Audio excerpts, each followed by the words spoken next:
Hello everyone, welcome back to the session of Science and Technology. Friends, మనకి APPSC Group 2 syllabus లో మనం చూసినట్లయితే so unit 1 అనేది కొంత టిపికల్ గా మనం ఎగ్జామిన్ చేయాల్సిన అవసరం ఉంది. ఎందుకంటే యూనిట్ 1 లోనే మనకి majority science and technology topics అనేది ఉన్నాయి. సో కొంత యూనిట్ 2 లో కూడా మనకు ఉందనే విషయం మనకు అర్థమవుతుంది. రిమైనింగ్ అంతా ఓకే, అది ఎక్కువగా ఎన్విరాన్మెంటల్ సైన్స్ తో రిలేట్ అయినటువంటి ఏరియాస్ అని మనం చెప్పుకోవచ్చు. పైగా లాస్ట్ లో మనకి హెల్త్ ఇష్యూస్ అనేటువంటి ఒక టాపిక్ కూడా ఎంటర్ చేశారు. ఎనీహో మనకి చాలా మంది ఆందోళన చెందేటువంటి అంటే చాలా మంది సర్చ్ చేసేటువంటి టాపిక్స్ విషయం కిందకి మనం చూసినట్లయితే ఫస్ట్ యూనిట్ లో ఒక పదం వాళ్ళు క్లియర్ గా మెన్షన్ చేశారు, emerging areas of science and technology. చూడండి, ఆ పదం గనక మీరు చూస్తే ఫస్ట్ యూనిట్ లో సెకండ్ లైన్ లో క్లియర్ గా ఎమర్జింగ్ టెక్నాలజీ ఫ్రాంటియర్స్ అనే పదం వాడు ఏపీపీఎస్సీ వాళ్ళు వాడింటారు క్లియర్ గా. సో దాని మీనింగ్ ఒకసారి అర్థం చేసుకోవాలి ఫ్రెండ్స్. దాని కిందకి ఏమేమి వస్తాయనేది ఒకసారి చూసినట్లయితే చూడండి,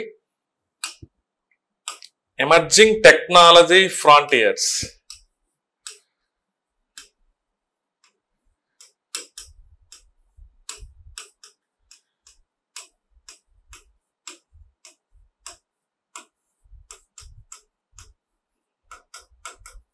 అంటే ఇవి మన భవిష్యత్తుకి ఓకే, మన భవిష్యత్తులో ఖచ్చితంగా ఇన్ఫ్లుయెన్స్ చేసేటువంటి టెక్నాలజీస్ అని మనం చెప్పుకోవచ్చు. సో ఇండైరెక్ట్ గా ఇక్కడ ఏమడుగుతున్నారంటే మనకి మోడర్న్ సైన్స్ అండ్ టెక్నాలజీ, ఆధునిక శాస్త్ర సాంకేతిక రంగం అనేది ఖచ్చితంగా ఆ పదం మీనింగ్ మనం అర్థం చేసుకోవచ్చు. పైగా అందులో మళ్ళీ మోడర్న్ సైన్స్ అండ్ టెక్నాలజీలో భవిష్యత్తులో మనల్ని ఇన్ఫ్లుయెన్స్ చేసేటువంటి ఏరియాస్ ని ఇండైరెక్ట్ గా మనం ఎమర్జింగ్, ఇప్పుడిప్పుడే దాని యొక్క ఇంపార్టెన్స్ అనేది పెరుగుతుంది, ఇప్పుడిప్పుడే అవి ఇవాల్వ్ అవుతున్నాయి, కొత్తగా డెవలప్ అవుతున్నాయని మనం చెప్పుకోవచ్చు. Emerging technology frontiers okay. ఇలాంటి టెక్నాలజీస్ అనేది ఫ్యూచర్ లో ఖచ్చితంగా మనకి చాలా హెల్ప్ అవుతాయి. ఖచ్చితంగా ఇవన్నీ మిగతా వాటిని డామినేట్ చేసే విధంగా ఉంటాయి అనేది ఆ పదం యొక్క మీనింగ్ అనేది మనం అర్థం చేసుకోవచ్చు. సో వాళ్ళు యాక్చువల్ గా మోడర్న్ సైన్స్ అండ్ టెక్నాలజీని అడగకుండా ఈ పదం మనకి క్లియర్ గా ఫస్ట్ యూనిట్ లో మనకి మెన్షన్ చేశారు. సో అక్కడ చూడండి, ఫస్ట్ యూనిట్ లో మొత్తం చాలా టాపిక్స్ ఉన్నాయి. స్పేస్ గురించి, డిఫెన్స్ గురించి, of course information communication technology, nuclear technology. So first లో మీరు చూస్తే ప్రత్యేకంగా science and technology innovation policy, recent science and technology innovation policy అన్నాడు, టెక్నాలజీ మిషన్స్ అన్నాడు. ఈ డైమెన్షన్ లో మనకు ఉంది. ఓవరాల్ గా చాలా టాపిక్స్ అనేది కవర్ అయినాయి ఫస్ట్ యూనిట్ లోనే క్లియర్ గా. సో ఈ టాపిక్ నుంచి మనకి ఆ పదం వాళ్ళు వాడారు కాబట్టి ఏదో ఒక విధంగా 1 or 2 క్వశ్చన్స్ అనేది ఖచ్చితంగా వచ్చేదానికి స్కోప్ ఉంది. సో ఖచ్చితంగా ఒక 2 క్వశ్చన్స్ అనేది వచ్చేదానికి స్కోప్ ఉన్నటువంటి ఏరియా అని మనం చెప్పుకోవచ్చు. కాకపోతే చాలా మంది కన్ఫ్యూజ్ అవుతున్నారు దాని కిందకి ఎలాంటి అంశాలను మనం పరిగణించాలి అని. సో నేను కొన్ని టాపిక్స్ నేను ఇక్కడ మెన్షన్ చేస్తాను. చూడండి ఫ్రెండ్స్, ఇక్కడ ఇవి చూడండి, సూపర్ కండక్టర్స్ ఓకే. దీని ఇంపార్టెన్స్ అనేది ఉంది కాబట్టి నేను ఇక్కడ మెన్షన్ చేస్తున్నా ఫ్రెండ్స్. ఇవి ఆల్రెడీ మనకి ఓకే చాలా విషయాల్లో హెల్ప్ అవుతూ ఉంటాయి. దాని గురించి మనం ఇప్పుడు బ్రీఫ్ గా కొన్ని విషయాలు మనం డిస్కస్ చేయడం జరుగుతుంది. ఇక్కడ చూడండి, సూపర్ కండక్టర్స్ అంటున్నాం, సూపర్ కంప్యూటర్స్ అంటున్నాం, సూపర్ కంప్యూటర్స్ ఈ పదం మీరు వినింటారు ఫెమిలియర్ గా. Next quantum computing, quantum computing అంటున్నాం. So of course gene editing technology okay, జన్యు సవరణ పద్ధతులు, జీన్ ఎడిటింగ్ టెక్నాలజీస్. ఇంకా మనకు చూసినట్లయితే ప్రత్యేకంగా ఇలాంటి areas, nano technology. Nano technology ఇది కొంత ఓల్డ్ అయినా కూడా ఇందులో డిస్కషన్ లో భాగంగా మనం చూడాలి. సో నెక్స్ట్ వచ్చేసి మనకి చూడండి, ఆర్టిఫిషియల్ ఇంటెలిజెన్స్ ఓకే, రోబోటిక్స్, ఇంకా సమ్ మిస్లీనియస్ ఆస్పెక్ట్స్. మిస్లీనియస్ అనే పదం నేను ఎందుకు యూజ్ చేస్తూ ఉంటే, సో మిస్లీనియస్ అనే పదం మనం ఎందుకు వాడతామంటే సైన్స్ అండ్ టెక్నాలజీలో సో ఈ మధ్య కాలంలో కనిపించేటువంటి కొన్ని వర్డ్స్ అని మనం చెప్పుకోవచ్చు, కొంత టర్మ్స్. సో ఈ మధ్య కాలంలో కనిపించేటువంటి న్యూస్ లో మనకి ఎక్కడన్నా కనిపించినటువంటి కొన్ని ఇంపార్టెంట్ టెక్నాలజీస్ అని మనం అనుకోవచ్చు. సో ఓవరాల్ గా మనకి ఎమర్జింగ్ టెక్నాలజీ ఫ్రాంటియర్స్ అంటే ఇలాంటి ఏరియాస్ ని మనం కవర్ చేయాల్సిన అవసరం ఉంది ఫ్రెండ్స్ ఓకే. సో ఇందులో చాలా విషయాలు ఉన్నాయి. చూడండి, ఇక్కడ సూపర్ కండక్టర్స్ అంటున్నాం, సూపర్ కంప్యూటర్స్ అంటున్నాం, క్వాంటమ్ కంప్యూటింగ్ అంటున్నాం. సో జీన్ ఎడిటింగ్ టెక్నాలజీ ఇది బయోటెక్నాలజీలో పార్ట్ అని మనం అనుకోవచ్చు. So nano technology okay, artificial intelligence, robotics, miscellaneous topics అంటున్నాం. సో మిస్లీనియస్ అంటే ఫర్ ఎగ్జాంపుల్ ఈ మధ్య కాలంలో ఎలాన్ మస్క్ యొక్క ఆవిష్కరణలు, okay, so Elon Musk create చేసినటువంటి అంశాల్లో మనం చూసినట్లయితే చాలా విషయాల్లో మనకు చూడండి ఈ మధ్య కాలంలో మనకు ప్రత్యేకంగా న్యూరోలింక్ అనేటువంటి ఒక ప్రాజెక్ట్ వచ్చింది. సో న్యూరోలింక్ ప్రాజెక్ట్ ఆల్రెడీ యుఎస్ఏలో దానికి వాళ్ళ గవర్నమెంట్ అనేది అప్రూవ్ చేసింది క్లియర్ గా మనం చూస్తే.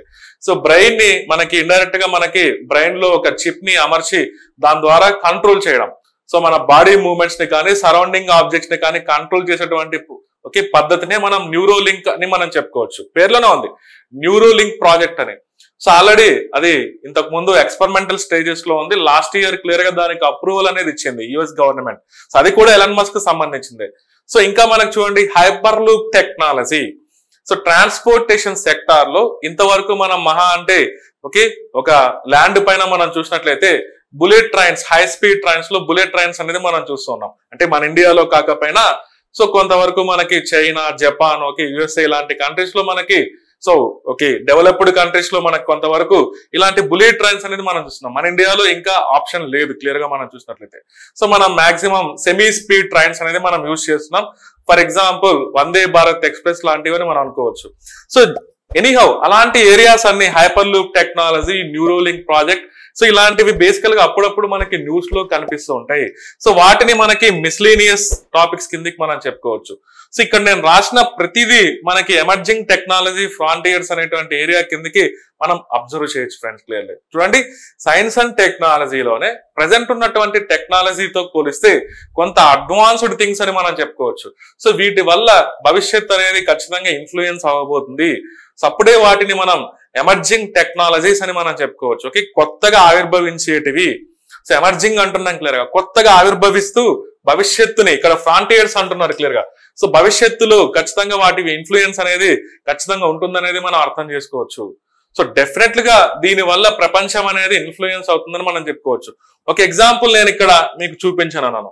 సో ఇక్కడ ఈ సెషన్ లో బ్రీఫ్ గా ఒకసారి మనం so what is super conductors అంటే మనం తెలుసుకుంటాం. ఓకే ఆ టాపిక్ జస్ట్ దాని సూపర్ కండక్టర్స్ అంటే ఏంటో తెలుసుకొని దాని ఇంపార్టెన్స్ ఏంటో మనం చూడాలి ఒకసారి.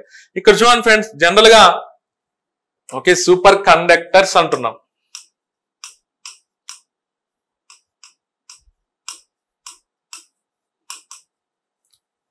సో మనందరికీ ఒకసారి 10th క్లాస్ ఫిజిక్స్ ని మనం గుర్తు చేసుకున్నట్లయితే అందులో మనకి ఎలక్ట్రిసిటీ చాప్టర్ మనందరం చదివే ఉంటాం చిన్నప్పుడు 10th క్లాస్ లో క్లియర్లీ. ఓకే సో అందులో మనం విద్యుత్ నిరోధకత, రెసిస్టెన్స్ అనేది మనం చూసింటాం క్లియర్ గా.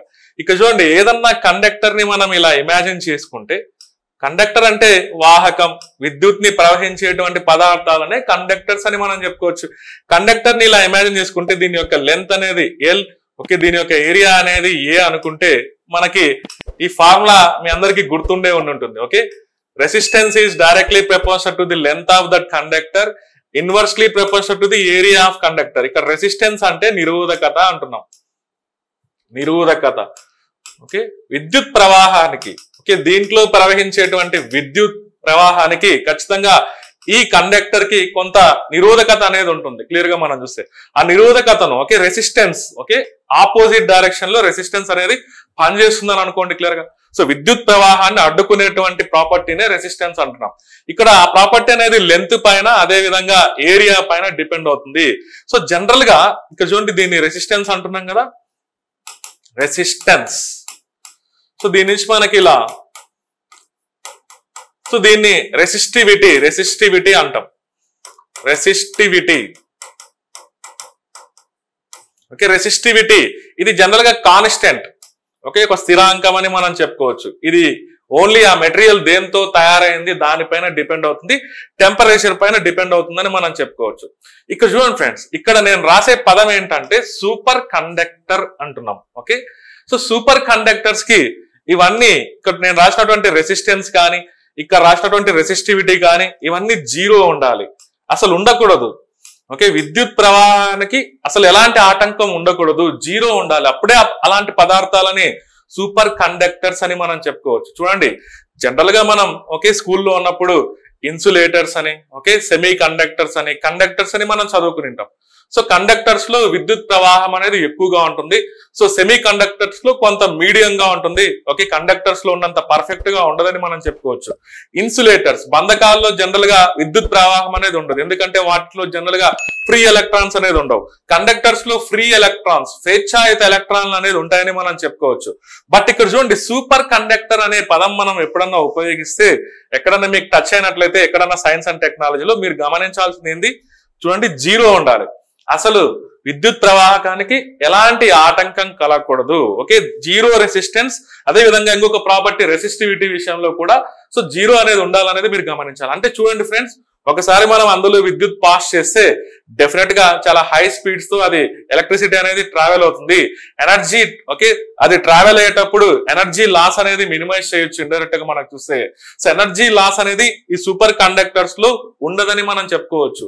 సో దీన్ని బట్టి ఆలోచిస్తే, సో భవిష్యత్తులో ఇలాంటి మెటీరియల్స్ ని మనం యూజ్ చేయడం వల్ల సో మనకి ఎలక్ట్రిసిటీ యొక్క ఓకే అప్లికేషన్స్ లోనే మనం చూస్తే, సో ఎలక్ట్రిసిటీ అనేది ట్రాన్స్మిషన్ ప్రాబ్లమ్స్ అనేది క్రియేట్ అవ్వకుండా హై స్పీడ్స్ తో మూవ్ అయ్యేటట్లు డిజైన్ చేయొచ్చు. ఒక అప్లికేషన్ మనం చెప్పొచ్చు. సో ఫ్యూచర్ లో మనకి స్పేస్ టెక్నాలజీలు యూజ్ అవుతాయి, డిఫెన్స్ టెక్నాలజీలు యూజ్ అవుతాయి, ఇన్ఫర్మేషన్ కమ్యూనికేషన్ టెక్నాలజీలు యూజ్ అవుతాయి. ప్రతి ఏరియాస్ లో దీనికి ఒక ఇంపార్టెన్స్ ఉందని మనం చెప్పుకోవచ్చు. కాకపోతే ఇలాంటివన్నీ ఇంకా రీసెర్చ్ అండ్ డెవలప్మెంటల్ స్టేజెస్ లో ఉన్నాయని మనం చెప్పుకోవచ్చు. ఓకే, సో అంత పర్ఫెక్ట్ గా వాటిని ఇంకా విరివిగా మనం యూజ్ చేయట్లేదు. సో దీనికి సంబంధించి ఒక ట్రాన్స్పోర్టేషన్ లో మనం అప్లికేషన్ మనం చూస్తే, రవాణా రంగంలో మనకు ఒక అప్లికేషన్ ఉంది. ఈ రోజు మనం ఓకే, ఈ రోజు చూడండి మన దగ్గర ఈ బుల్లెట్ ట్రైన్స్ కానీ, ఓకే, నేను ఇందాక చెప్పినటువంటి హైపర్ లూప్ టెక్నాలజీ కానీ, ఇలాంటి ఆస్పెక్ట్స్ లో మన ఇండియా కొంతవరకు వెనకబడే ఉందని మనం చెప్పుకోవచ్చు. చూడండి, ఈ రోజుకి కూడా మనము ఒక బుల్లెట్ ట్రైన్ ని మనం డెవలప్ చేయలేకున్నాం. సో ఎందుకంటే మన దగ్గర ఆ టెక్నాలజీ అనేది కొంతవరకు లేదు అని మనం చెప్పుకోవచ్చు క్లియర్ గా మనం చూస్తే. సో అదంతా చాలా కాస్ట్లీ, అదే విధంగా హై టెక్నాలజీ అనేది ఉంటుంది, సొఫిస్టికేటెడ్ టెక్నాలజీ అనేది దాని డిజైన్ లో ఉంటాయని మనం చెప్పుకోవచ్చు. సో దీనికి సంబంధించిన ఒక అప్లికేషన్ మనం చూసినట్లయితే ఇక్కడ చూడండి ఫ్రెండ్స్, క్లియర్ గా ఓకే, మనకి ఓకే సూపర్ కండక్టర్స్ ఇక నేను ఇందాకే చెప్పా. సో జీరో రెసిస్టివిటీ అంటున్నాం. ఇంకొకటి సూపర్ కండక్టివిటీ ఎగ్జిబిట్ చేయడం వల్ల మనకి చూడండి ఇక్కడ డయామాగ్నెటిజం అనే ప్రాపర్టీ వస్తుంది. ఓకే, డయామాగ్నెటిజం అంటున్నాం క్లియర్ గా. ఈ రెండు విషయాలు ఓకే అప్లికేషన్స్ లేక మనం వెళ్లే ముందర ఒకసారి ఈ రెండు విషయాలు మీకు పరిచయం చేస్తున్నా. సూపర్ కండక్టర్స్ మెటీరియల్స్ లో ఉండేది ఏంటంటే జీరో రెసిస్టివిటీ, అదే విధంగా డయామాగ్నెటిజం. ఓకే, మళ్ళీ మనం 10th క్లాస్ మ్యాగ్నెటిజం అనేటువంటి టాపిక్ ని మనం గుర్తు చేసుకున్నట్లయితే అయస్కాంతత్వం. ఓకే, పదార్థాల యొక్క స్వభావాన్ని బేస్ చేసుకొని, అయస్కాంత స్వభావాన్ని బేస్ చేసుకొని పదార్థాలని 3 రకాలుగా మనం చూడొచ్చు. ఓకే, చూడండి, డయామాగ్నెటిక్ పదార్థాలు, పారామాగ్నెటిక్ పదార్థాలు, ఫెర్రో మ్యాగ్నెటిక్ పదార్థాలు అంటుంటాం. సో ఫెర్రో మ్యాగ్నెటిక్ పదార్థాలు అనేది అయస్కాంత క్షేత్రానికి బలంగా ఆకర్షించుకుంటాయని మనం చెప్పుకోవచ్చు. They have strong attraction towards the magnetic field అని మనం చెప్పుకోవచ్చు. బట్ పారామాగ్నెటిక్ పదార్థాలు ఓకే వాటికి కొంతవరకు బలహీనంగా ఉంటుంది, అట్రాక్టివ్ ఫోర్సెస్ అనేది బలహీనంగా ఉంటాయని మనం చెప్పుకోవచ్చు. వీక్ అట్రాక్టివ్ ఫోర్సెస్ అనేది మ్యాగ్నెటిక్ ఫీల్డ్ తో మెయింటైన్ చేస్తూ ఉంటాయి. సో డయామాగ్నెటిక్ పదార్థాలు ఇది మీరు గమనించాలి. సో డయామాగ్నెటిక్ పదార్థాలు అంటే స్ట్రాంగ్ రిపల్సివ్ ఫోర్సెస్ ఎగ్జిబిట్ చేస్తూ ఉంటాయి. సో వాటి వైపుకి మ్యాగ్నెటిక్ ఫీల్డ్ మూవ్ అవుతుంటే అవి స్ట్రాంగ్ రిపల్సివ్ ఫోర్సెస్ ని ఎగ్జిబిట్ చేస్తూ ఉంటాయని మనం చెప్పుకోవచ్చు. అలాంటి పదార్థాలనే డయామాగ్నెటిక్ పదార్థాలని మనం చెప్పుకోవచ్చు. చూడండి, ఇక్కడ క్లియర్ గా ఈ డయాగ్రామ్ ని బట్టి మీరు అర్థం చేసుకోవచ్చు. డయామాగ్నెటిక్ పదార్థాలు స్ట్రాంగ్ రిపల్సివ్ ఫోర్స్ అనేది ఉంది క్లియర్ గా మనం చూస్తే. ఓకే, దాన్ని డెఫినెట్ గా దాన్ని రిపెల్ చేస్తుంది, మ్యాగ్నెటిక్ ఫీల్డ్ ని రిపెల్ చేస్తుంది, అట్రాక్ట్ చేయట్లేదు అని మనం అర్థం చేసుకోవాలి. ఇక్కడ కొన్ని మెటీరియల్స్ మీకు ఇక్కడ మెన్షన్ చేశారు చూడండి.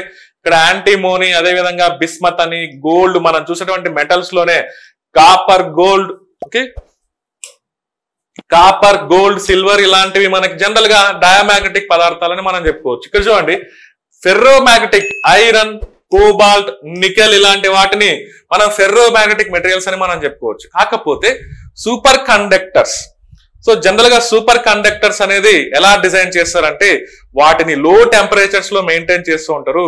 ఆ ప్రాపర్టీ రావాలంటే, సూపర్ కండక్టివిటీ రావాలంటే అట్లీస్ట్ బిలో 20 కెల్విన్. చూడండి, కెల్విన్ లో నేను చెప్తున్నా, ఇక్కడ సెంటిగ్రేడ్ లో కాదు. 20 కెల్విన్ అంటే నియర్లీ -253 డిగ్రీ సెల్సియస్ అని మనం చెప్పుకోవచ్చు.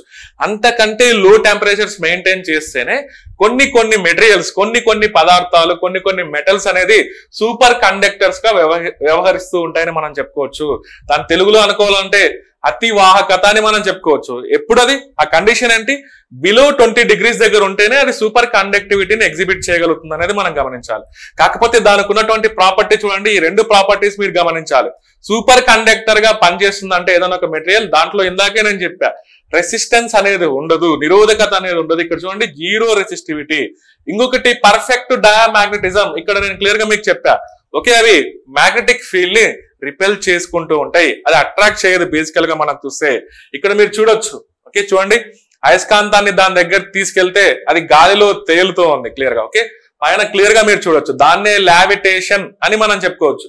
ఇలా గాలిలో తేలేటువంటి ప్రక్రియనే లావిటేషన్ అని క్లియర్ గా మనం, ఓకే, దాన్ని మనం ఇంగ్లీష్ లో మనం ఏమంటుంటాం అంటే, ఇలా ఏదైనా వస్తువు ఇలా పైకి ఇలా తేలుతూ ఉంది అనుకోండి క్లియర్ గా గాల్లో, దాన్ని లావిటేషన్ అని మనం చెప్పొచ్చు. ఇక్కడ magnetic levitation. So magnetic levitation, so అయస్కాంత క్షేత్రం వల్ల ఇక్కడ ఇండైరెక్ట్ గా లావిటేషన్ అనేది ఎగ్జిబిట్ చేస్తుంది. ఎందుకంటే చూడండి సూపర్ కండక్టర్స్ కి డయామాగ్నెటిజం ప్రాపర్టీ ఉంది. ఓకే, డయామాగ్నెటిజం అంటే ఇందాక నేను ఇక్కడ చెప్పా, అయస్కాంత క్షేత్రాన్ని అది రిపెల్ చేస్తూ ఉంటుంది. క్లియర్ గా దాని దగ్గరికి ఒక మ్యాగ్నెటిక్ మెటీరియల్ ని తీసుకెళ్ళినా కూడా అది రిపెల్ చేయడానికి ట్రై చేస్తుంది ఇండైరెక్ట్ గా. పైగా ఓకే, ఇంకొక ప్రాపర్టీ అంటే ఇలాంటివి ఎగ్జిబిట్ అవ్వాలంటే below 20 Kelvin degrees centigrade below temperatures maintain అవుతూ ఉండాలి. అంటే very very low temperatures maintain అవుతూ ఉండాలి, అప్పుడే ఈ ప్రాపర్టీ అనేది వస్తుందని మనం చెప్పుకోవచ్చు. సో దీన్ని బట్టి ఆలోచిస్తే చూడండి, ఇక్కడ ఈ టెక్నాలజీ అనేది అంత ఈజీ కాదు మెయింటైన్ చేయడం, దీన్ని డెవలప్ చేయడం అనేది అంత ఈజీ కాదని చెప్తున్నా. కాకపోతే ఈ ప్రాపర్టీని బేస్ చేసుకొని మనం ట్రాన్స్పోర్టేషన్ సెక్టర్ లో మనం మాట్లాడితే, ఈ రోజు చూడండి ఫ్రెండ్స్, బుల్లెట్ ట్రైన్స్ అంటున్నాం. ఓకే, ఎప్పుడన్నా దేశాధినేతలు ఓకే బుల్లెట్ ట్రైన్స్ లో మూవ్ అయ్యేటప్పుడు పక్కన అలా టీ పెట్టేసి క్లియర్ గా వాళ్ళు మాట్లాడుకుంటూ ఉంటారు. పైన స్క్రీన్ పైన చూస్తే ఓకే 400 km/h, కానీ ఆ టీ అనేది కదలకుండా అలాగే ఉంటుంది క్లియర్ గా మనం చూస్తే. కాయని ఇలా పక్కన ఇలా ప్లేస్ చేశారనుకోండి, కదలకుండా అలాగే ఉంటుంది. చూడండి అంత హై స్పీడ్స్ లో కూడా లోపల ఎలాంటి మూమెంట్స్ అనేది మనం చూడట్లేదు, అంటే కాన్స్టెంట్ గా ఎక్కడున్నటువంటి వస్తువులు అక్కడే ఉండిపోతున్నాయి. సో అక్కడ ఏమవుతుందంటే మ్యాగ్నెటిక్ లావిటేషన్ ఎగ్జిబిట్ అవుతుంది క్లియర్ గా మనం చూస్తే. సో అలా ట్రైన్ అనేది ఇలా ఓకే దాని పట్టాల పైన మూవ్ అయ్యేటప్పుడు, రైల్స్ పైన మూవ్ అయ్యేటప్పుడు డెఫినెట్ గా ఇలా ఓకే లావిటేషన్ అనేది ఎగ్జిబిట్ చేస్తుంది. ఎందుకంటే అక్కడ సూపర్ కండక్టింగ్ మెటీరియల్ అనేది యూస్ చేస్తారు క్లియర్ గా మనం చూస్తే.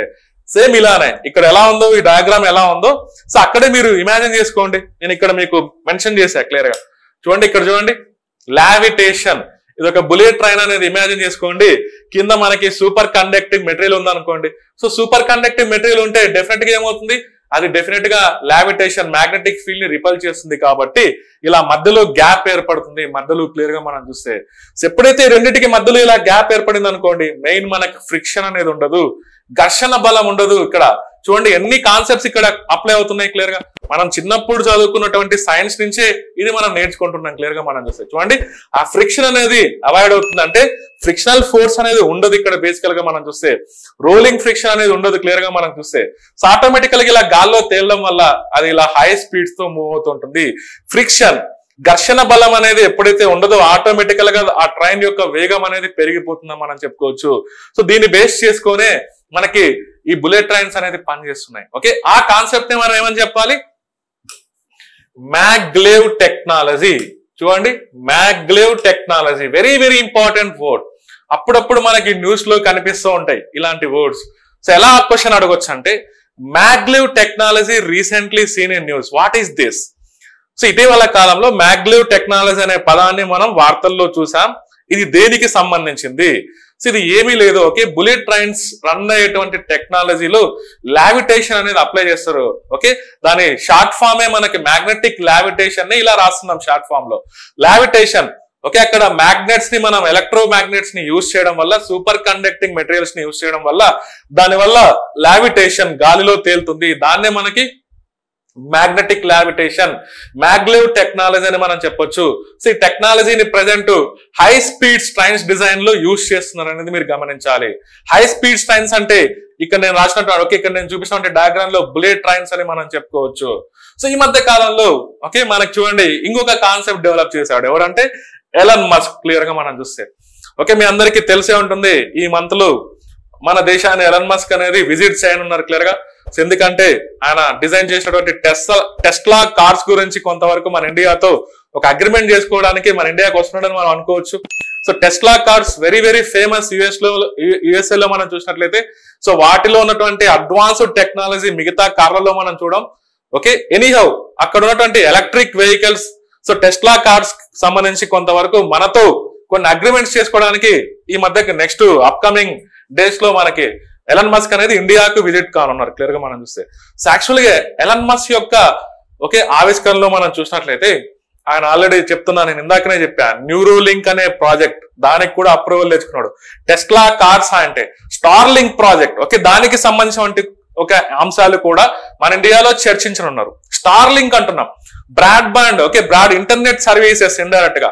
సో అమెరికాలో మారుమూల ప్రాంతాలకు కూడా ఈ స్టార్లింక్ సర్వీసెస్ ద్వారా ఇంటర్నెట్ ఫెసిలిటీస్ అనేది అందించడం జరుగుతుంది.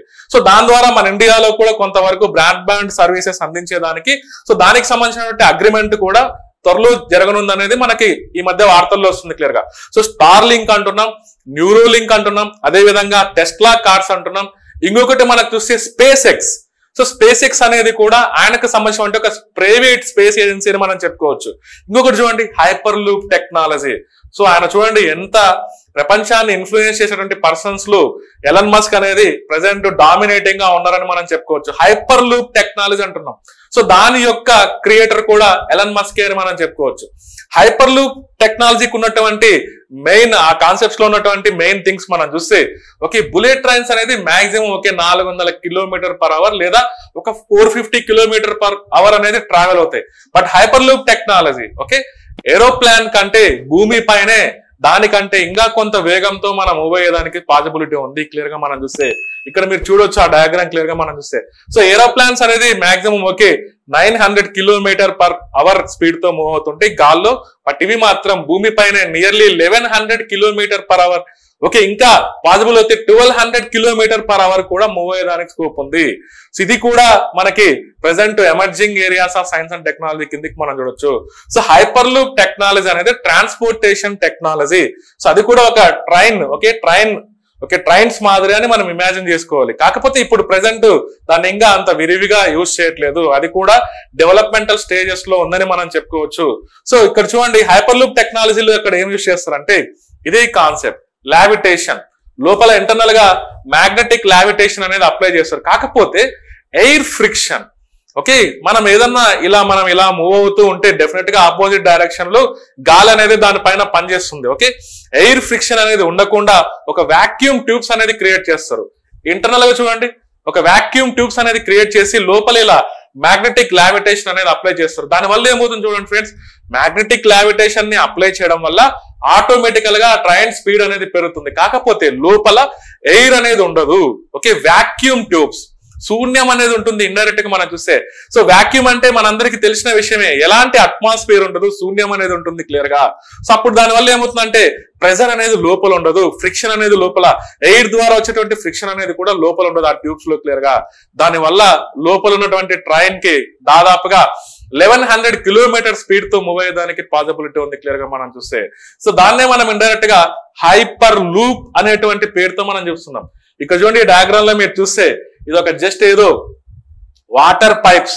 ఓకే, మనకి ఏదన్నా భగీరథ ప్రాజెక్ట్ ఇలాంటి వాటిలో మనం చూస్తే పెద్ద పెద్ద వాటర్ పైప్స్ ఉంటాయి, చూసేదానికి అలానే ఉంటుంది క్లియర్ గా మనం చూస్తే.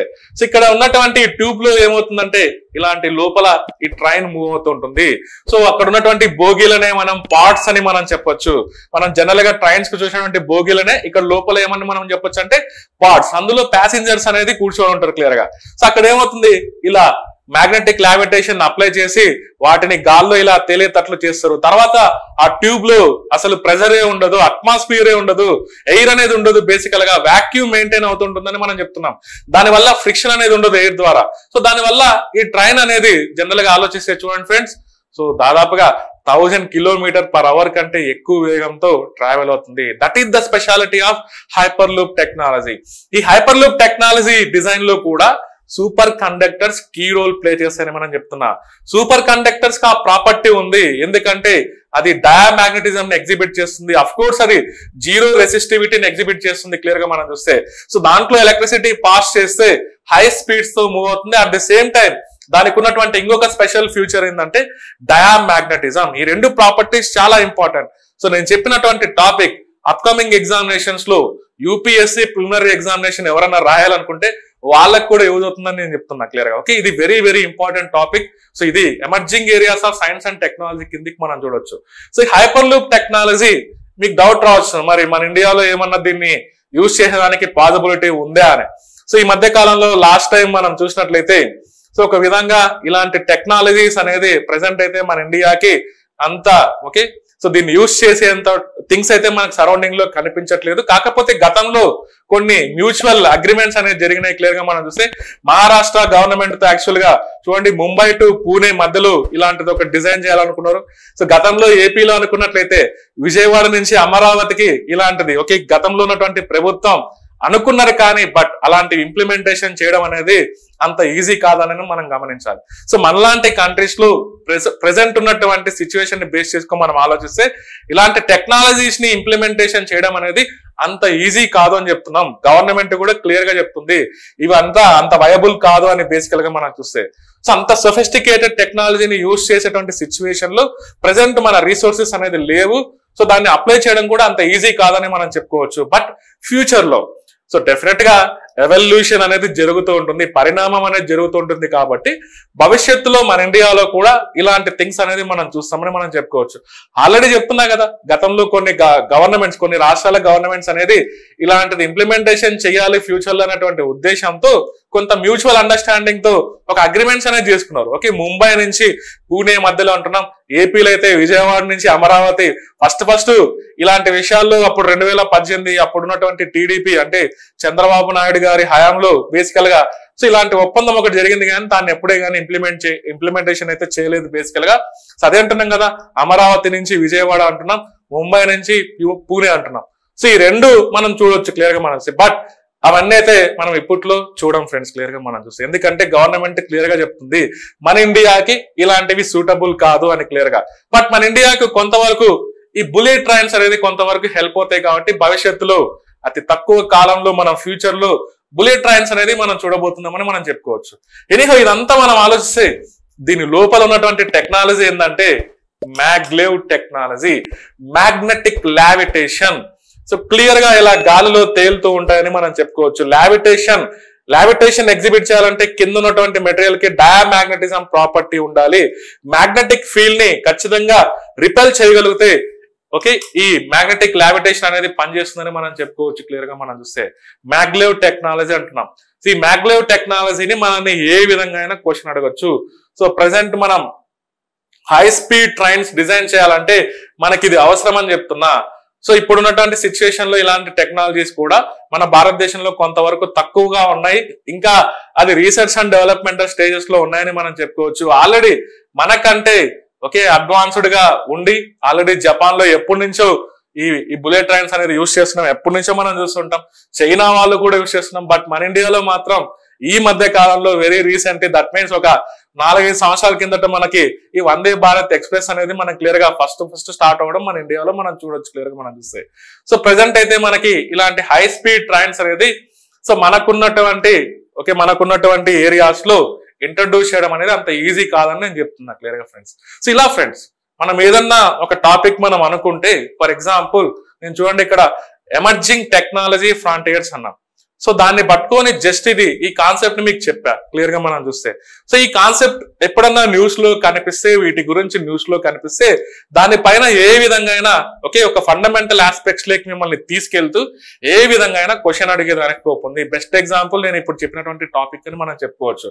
సో ఇలానే ఎమర్జింగ్ టెక్నాలజీ ఫ్రాంటియర్స్ కిందకి ఇలాంటి కొత్తగా ఎక్కడన్నా కొత్త టాపిక్స్ కనిపిస్తూ ఉంటే వాటి కిందికి మనం చదువుకోవాలి ఇండైరెక్ట్ గా. సో ఏం లేదు దాని గురించి మరీ అంత డెప్త్ గా మనం వెళ్లాల్సిన అవసరం లేదు. జస్ట్ దాంట్లో ఉన్నటువంటి ఫండమెంటల్ ఆస్పెక్ట్స్ మనం తెలుసుకుంటే సరిపోతుంది.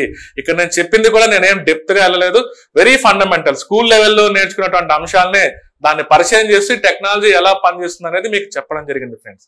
ఓకే నా రెగ్యులర్ క్లాసెస్ లో భాగంగా ఆల్రెడీ నేను నా యాప్ లో ఓకే దీని గురించి నేను నా యాప్ లో కోర్స్ లో డిజైన్ లో భాగంగా నేను ఆల్రెడీ వీటి గురించి క్లాసెస్ అనేది చెప్పడం జరుగుతుంది.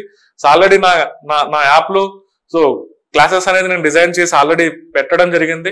కొత్తగా మరి 2024ను ఉద్దేశించి మరి జూలై 28 ఎగ్జామినేషన్ ఉద్దేశించి నేను మళ్ళీ ఫ్రెష్ గా కొత్త క్లాసెస్ అనేది చేస్తూ దానికి కరెంట్ అఫైర్స్ ని అటాచ్ చేస్తూ నేను మళ్ళీ కోర్స్ అనేది స్టార్ట్ చేయడం జరిగింది.